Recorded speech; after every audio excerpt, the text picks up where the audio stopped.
You've downloaded the Buckeye Leafcast, featuring two guys who have absolutely no clue what they're talking about. Oh my goodness, Chris! What were you? Did I guess if I'm going to give just a quick summary, I would say, basically, what a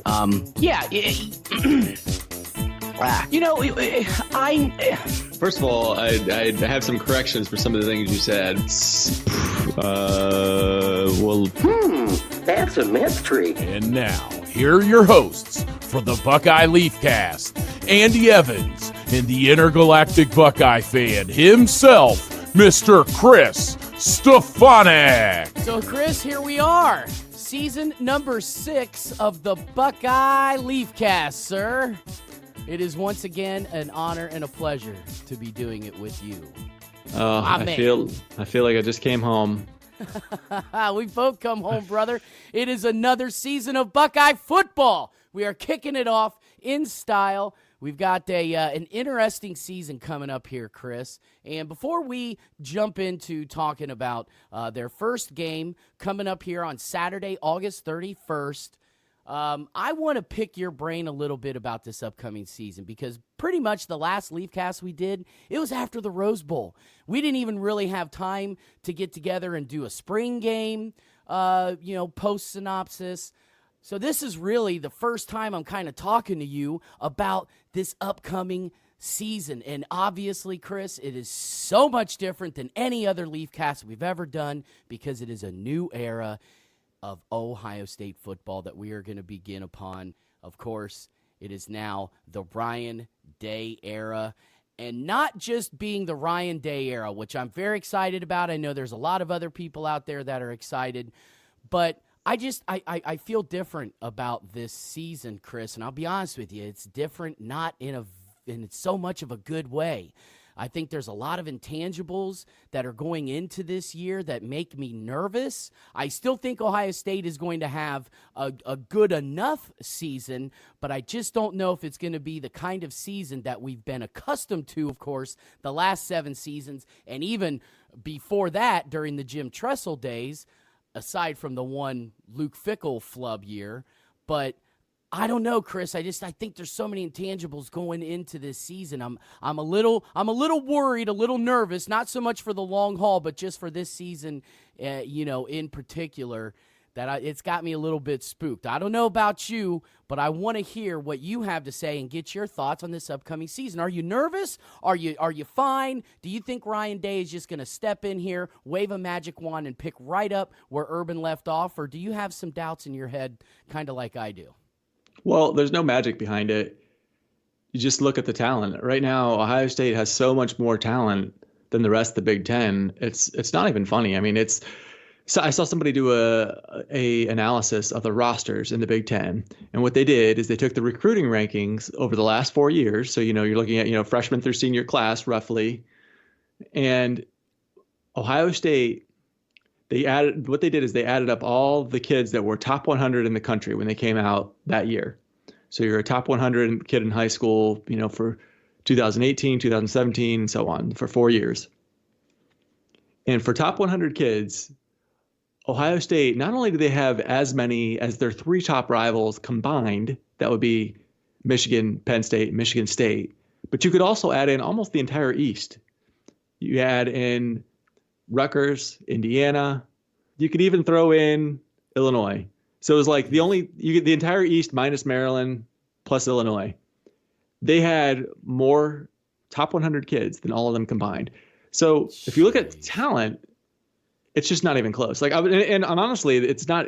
That's just we're talking about this year. The big thing that I knew Ryan Day was going to have a stacked cabinet when he came in. The cupboards were not bare when he took over. That's the one thing that reassures me. Right. But, the question was, well, can he keep the recruiting up? Surely he can't keep recruiting at the same rate that Urban Meyer was, because Urban Meyer was like elite, rock star around the country. Oh, yeah. And you look at right now, I was looking at the recruiting classes. Ohio State is number 1 in the Big Ten, number 4 in the country, but number 1 in the Big Ten. Michigan's number 2 in the Big Ten. So if you took the number 1 player in Michigan's class, they're the number 2 team in the conference, he would be the number 9 player in Ohio State's class. And I just, at the time I was doing this analysis, I was talking to a friend who's an Iowa alumni. So I'm like, let's just look at Iowa. Iowa's been 4 recruiting class in the conference. They're number 1 player, number 4 team in the conference. This is not a terrible team. This is a team that just took Ohio State to the woodshed a few years ago, but they're regularly competing for the West. They're number You're talking about like I'm talking about 2020, right? 2020 class. Okay, yeah, that's what I thought. So what I'm saying is their number 1 player for Iowa would have been like the number 16 player in the Ohio State class. So what I'm getting at is Ryan Day not only has a stack deck right now, but he's continuing it going forward as from a talent standpoint. From a talent standpoint, does not appear to be any drop off. Now we're just projecting 1 year ahead. And if Ohio State comes out and goes 3-9, a lot of these kids are going to decommit. But that's, we all know that's not going to happen. They're not going to go 3-9. So I kind of, as crazy as it sounds, because I mean, Urban Meyer lost 9 games in 7 years, which is pretty unprecedented. That's crazy. Yeah, it's crazy. And it almost seems like not statistically possible that he can come in and keep it up because it's so crazy. But the talent gap is so wide that there's not really a whole lot of reason to think he won't keep it up. I mean, the only thing that has me questioning whether he can keep it up or not is, and boy, that's not really a good sentence to say very often about another man, but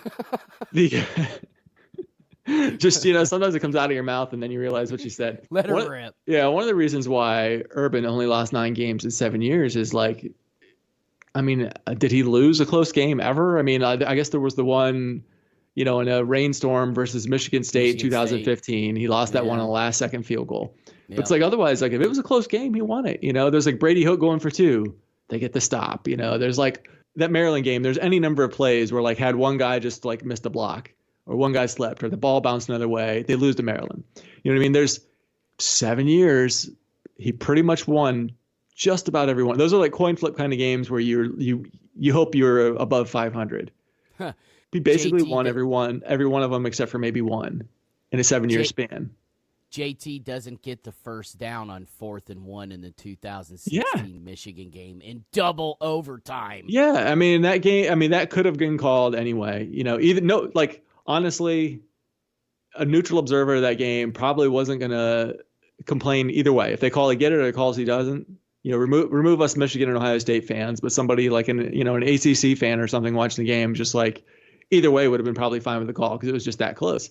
So it's, I mean, like, is that going to happen? Basically Urban was lucky in a lot of those wins, So if he averaged like 1.2 losses a season or something like that. Well, if you just added one more loss a season, which he typically had, 2 50-50 games a year, and he'd win them both, well, that looks a whole lot different if you got 14 losses instead of 9 losses. So that's where I question if 7 years from now we're going to be looking at Ryan Day and being like, God damn it, he actually only lost 9 games in 7 years. Wow. That's going to be the hard one, as Urban was just so lucky. But from a talent standpoint, I mean, there's no reason why Ohio State can't win the Big Ten. I mean, they should. I'm predicting they win the Big Ten this year.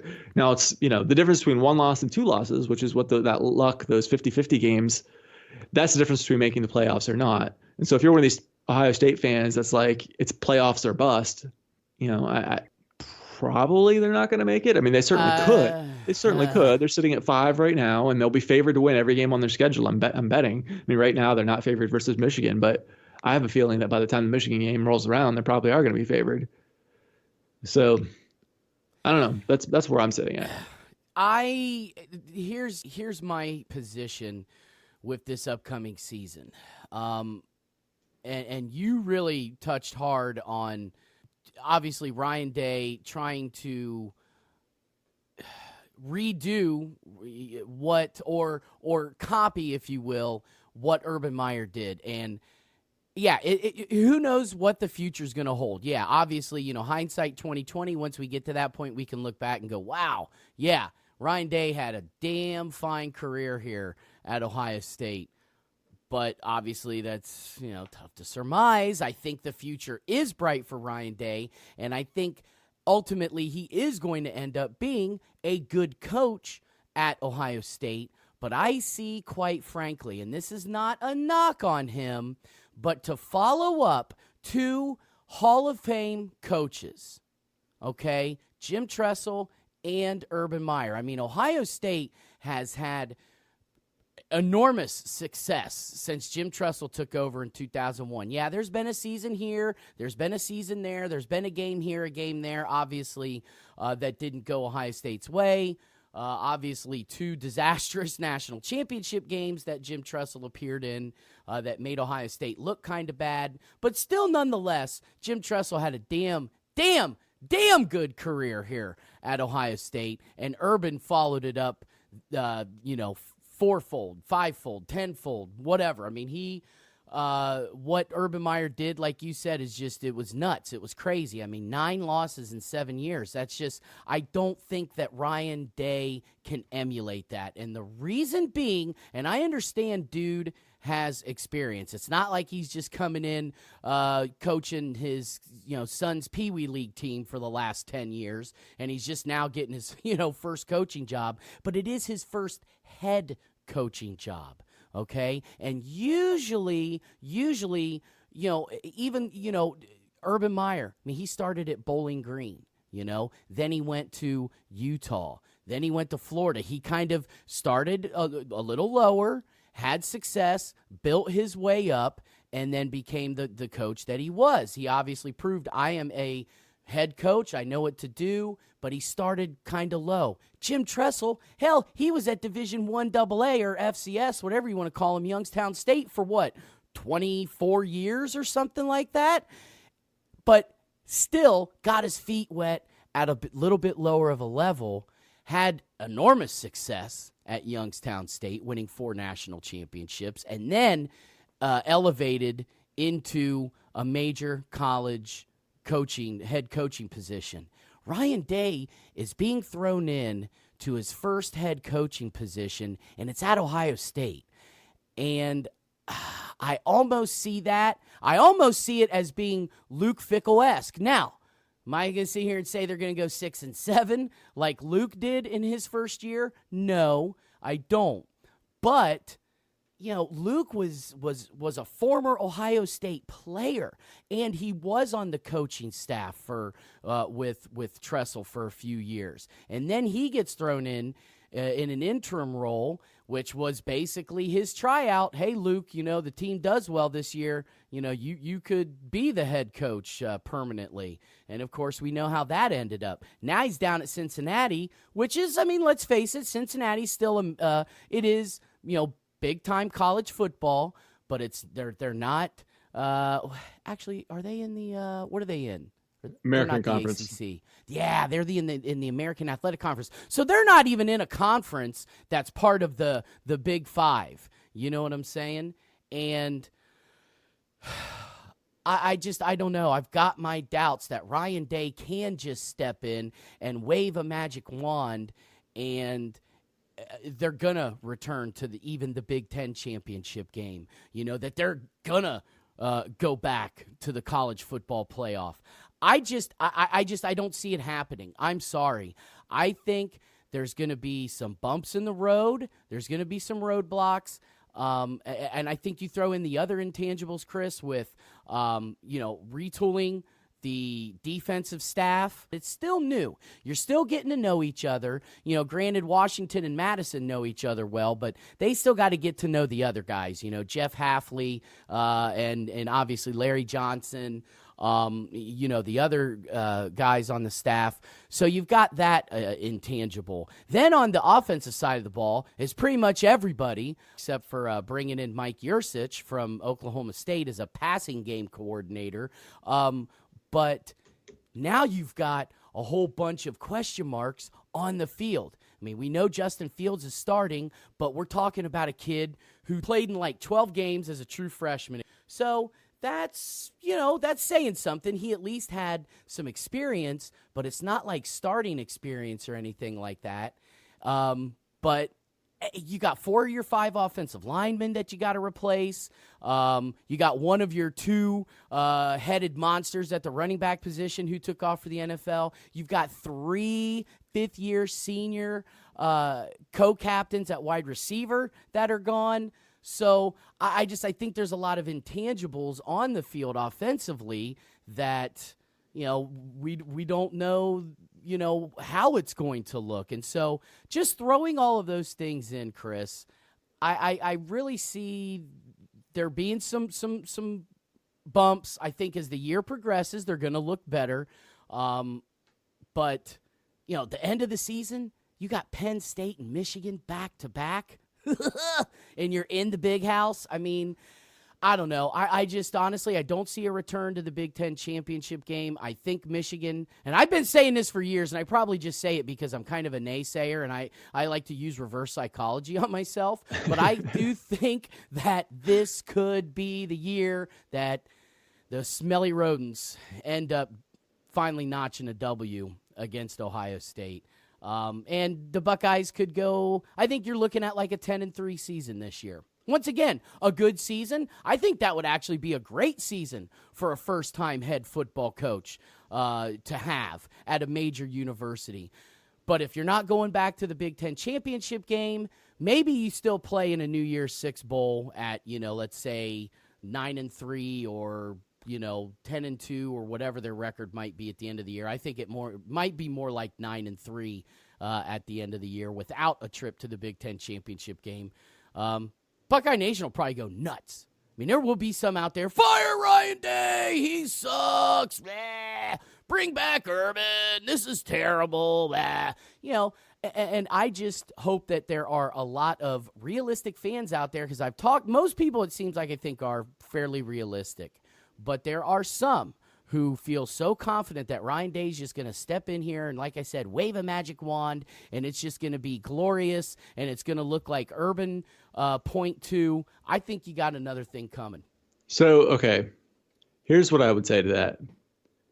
You are right. Please counterpoint me and talk me off the ledge, Chris. You are right that there are a lot of questions Ohio State has right now. And you just named them all off. All these new starters on the offensive line, new defensive coaches, first-time head coach, quarterback, all the question mark after question mark. However, the answers for those questions, I think, are really good. I think they've got good answers for just about every single question. There's a pretty good answer, if not a great answer. So, it goes back to that talent thing. It's not waving a magic wand. Magic isn't required. What's required is 4- and 5-star kids, and Day has them coming out his ears. He has more talent on this roster than the whole freaking Big East combined, or Big East, the East Division combined. So I think that it doesn't. If it required magic, I'd be right with you. If it was, that's how Urban did it. Urban did have some luck, but Urban, the difference between Urban, that luck was, it meant, did he have one loss or did he have 2 losses? That's what the luck meant. So it's not 3 losses or people like jumping out windows. It's just between 1 loss and 2 losses. And I think that's really what it's going to boil down to this year with Day. We're going to be looking at, does he have 1 loss or 2 losses? I mean, I would put the over under at like 1.5. That's what I would put it at for his Ohio State's losses this year. Wow. And, going into the Big Ten championship game, through 12 games, 1.5. After that, it's like 50-50. You're going to be playing a quality opponent in a bowl type atmosphere in Indianapolis, if you go, and of course there'd be bowl games after that. But through 12 games, I think it's 1 to 2 losses, and that's. I mean, I think they're going to be favored in all of them. I think the people that are picking Michigan right now are doing it because they have less questions than Ohio State, but the answers that Ohio State has are better than the answers that Michigan has. I believe that. I believe that by the end of the season, you're going to be like looking across the board and being like, yeah, you know what, Ohio State's the better team. Like, let me just give you an example. They've got 3 new starters, right? The only returning guys is going to be Thayer Mumford at left tackle and Wyatt Davis, who started, 2 games? So I guess you could call him a returning starter. Kind of, but that's kind of being generous, even though. So it's like 1.5 returning starters. You listen to the coaches, you listen to insiders in the program that are watching them in practice. They think this is going to be the best offensive line Ohio State's had in years. They've said they've got 8 guys. They've not in years, certainly like throughout the whole Urban Meyer era, and they really didn't have very deep lines in the Tressel era either. There were always like 5-6 guys that could play, and then it was garbage after that. I mean, this is like one of the deepest lines they've had in forever. They've had 8 guys that they feel are quality starters, not just like, they know how to spell football. It's like, no, these are like quality Ohio State starting offensive linemen, 8 of them. I mean, for me, it's exciting. The thing I think that's most exciting about it, I don't think the results on the field are going to be dramatically different than what we had from Meyer, at least up front, the first year, because he's still playing with all of Meyer's players. But it is going to look a little different. So offense, I think, is pretty much going to look the same, although you're not going to have Haskins back there, so they'll have to adjust the play calling a little bit to fit Justin Fields' strengths. But defensively, it should look pretty much completely different. They got a whole new defensive coaching staff. The only returning coach is Larry Johnson. And they're playing, like they said, they're going to do a lot of zone. I do like to hear that. The constant man defense, can wear them out. Yeah. I like the idea of mixing in some zone coverage. I do like that. And you get more turnovers. They said one of the reasons they're doing it is to get more turnovers. And they said they're turning the ball over like they can't remember when in practice. They're just turnover. And he asked the players, why are they getting all these turnovers? And they're like, well, for one, we're playing zone. For two, the new coaching staff, and this will be crazy. I know when I say it, you're just going to be like, what? They told them what? Apparently, these new defensive coaches are telling the defensive backs to actually turn around and look for the ball. Whoa! Yeah, it's kind of wild, what? Right? Like, what a revelation. Stop it. Yeah, and so that's actually leading to some picks, believe it or not. So, yeah, you look for the ball, you might actually have a chance of catching it. No shit. Wow. What a revelation, like you said. I can't believe that. Yeah. So I'm kind of excited to see like the differences, and then they've got this bullet position, which is kind of like a tweener position between a linebacker and a safety that Brandon White's going to play.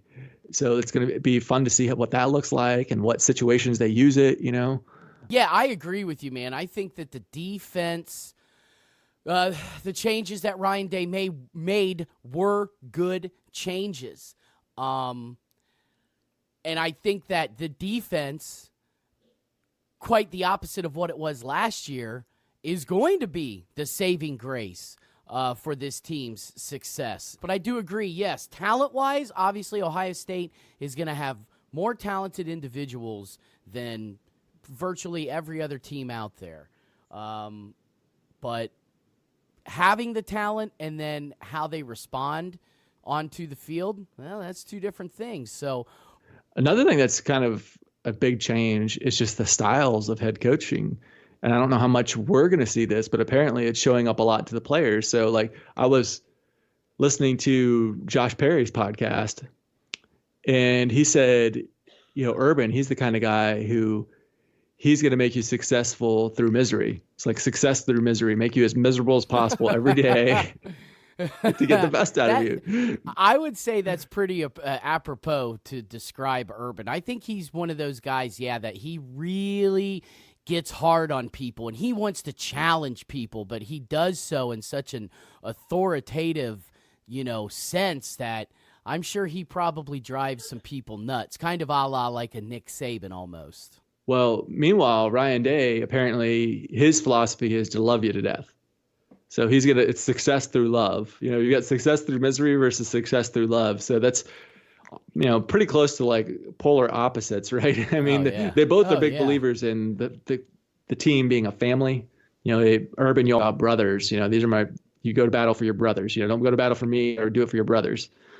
And he was a big believer in that. And that's also Day's philosophy as well. And although Day is making it like not just families, like the football players are families, but actually your extended family is part of the family too. So he says, the coaches are all encouraged to have their kids around the program.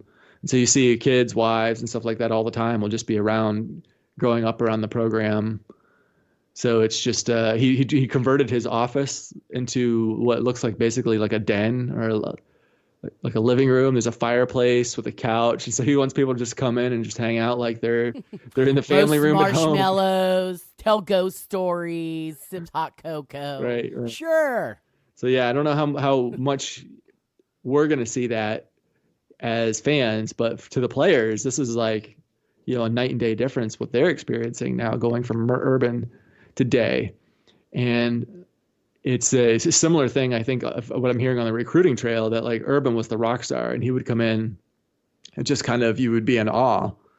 He'd flash all these national title rings and people were just kind of in awe of him like you would a rock star. Where Day comes in and he's like personable, and warm and friendly, and you just kind of get to, he's real relatable, real laid back. So how does that transfer into wins and losses on the field? I guess we're going to find out. I think more than one style can be successful, but we'll see. I guess we'll find out soon enough. I mean, Urban has the highest winning percentage of any coach in, like, I don't know what, 80 years or something ridiculous. And certainly in the modern era of football, he's in number 3 overall, but the only guys ahead of him were guys that played a long, long time ago.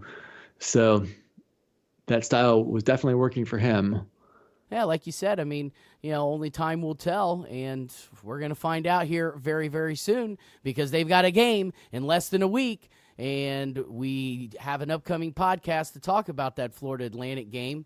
So with that being said, Chris, anything else you can think of in this little preseason talk that we forgot to mention, or anything else you'd like to tell the fans out there? Yeah, well, there's a million things we could continue talking about, but for the sake of keeping this short, let's just leave it there. All right, sir. Well, once again, ladies and gentlemen, this has been an edition of the Buckeye Leaf Cast, season number 6, pre-season preview between the intergalactic Buckeye fan, Mr. Chris Stefanick, and myself. We appreciate you guys downloading and taking a listen to this edition of the show. Of course, it's brought to you by Columbus Wired, for your premier source for sports in and around the Central Ohio area. Come check out the gang at Columbus Wired, as well as Christie's Cleaning Services, LLC. It's not clean until it's Christie clean. And it's also brought to you by the intergalactic Buckeye fan and all of his gloriousness when it comes to his podcasts that he has a little bit outside of the football realm. And Chris, why don't you clue the peeps in a little bit about that podcast?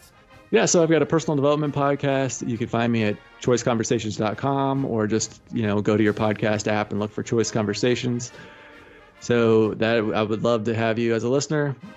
Also, I've started making music. I've been making music for a long time. I didn't just start that, but I've started putting it online.